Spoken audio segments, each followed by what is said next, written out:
ક્યારેક લાગે છે કે આ ચાર દિવાલોમાં જ બધું અટકી ગયું છે.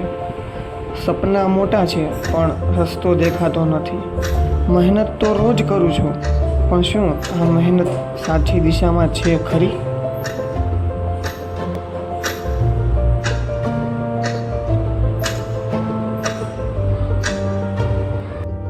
આ આખું શહેર, આ હજારો લોકો, દરેક પોતાની મંજિલ તરફ દોડી રહ્યા છે.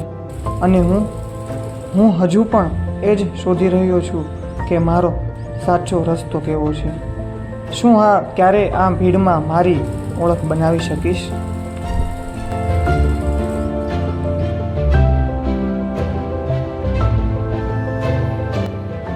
આ દિવાલો પણ જાણે આજે મને પૂછી રહી છે કે ક્યાં સુધી આમ પોતાની જ જાતને સાથે લડતો રહીશ.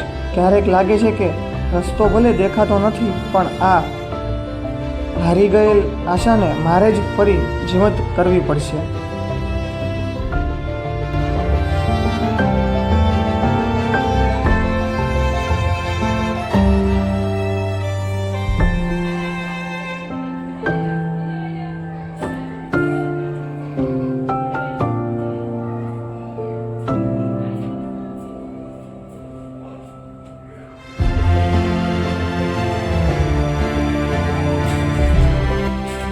બધું જ તો છે મારી પાસે. આ એ જ ફોન છે જેનાથી મેં પહેલું સપનું જોયું હતું. જો ત્યારે હું કરી શકતો હતો તો આજે કેમ નહીં? સાધનો બદલાયા છે પણ મારો જુસ્સો તો એ જ છે.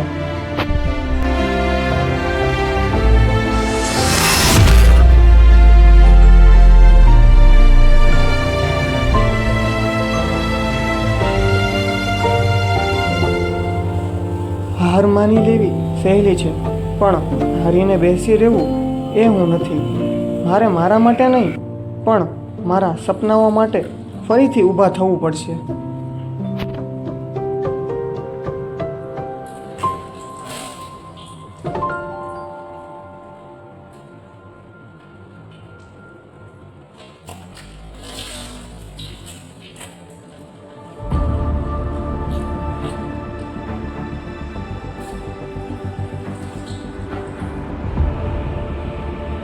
એક નવી શરૂઆત, એક નવા જોશ સાથે. કારણ કે રસ્તો ભલે ગમે તેટલો લાંબો હોય, પણ પહેલું ડગલું તો મારે જ ભરવું પડશે.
યાદ રાખજો, સફળતા એ કોઈ મંજિલ નથી, પણ સતત ચાલવાનો એક માર્ગ છે.